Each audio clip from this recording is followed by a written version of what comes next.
The greatest perpetrator of misinformation during the pandemic has been the United States government.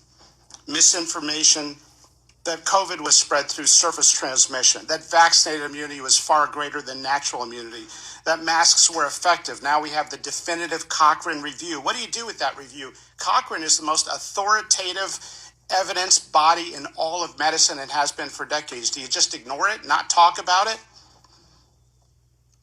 That myocarditis was more common after the infection than the vaccine. Not true. It's 4 to 28 times more common after the vaccine. That young people benefit from a booster. Misinformation. Our two top experts on vaccines quit the FDA in protest over this particular issue, pushing boosters in young, healthy people. The data was never there. That's why the CDC never disclosed hospitalization rates among boosted Americans under age 50.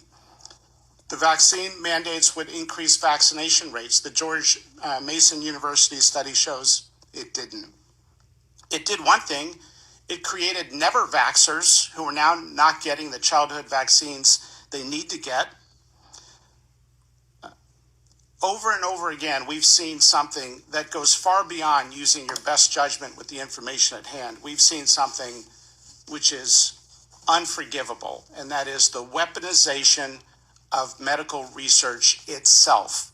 The CDC putting out their own shoddy studies, like their own study on natural immunity, looking at one state for 2 months, when they had data for years on all 50 states. Why did they only report that one sliver of data? Why did they salami slice the giant database? Because it gave them the result they wanted. Same with masking study. Well, the data has now caught up in giant systematic reviews, and the public health officials were intellectually dishonest. They lied to the American people. Thank you. The greatest perpetrator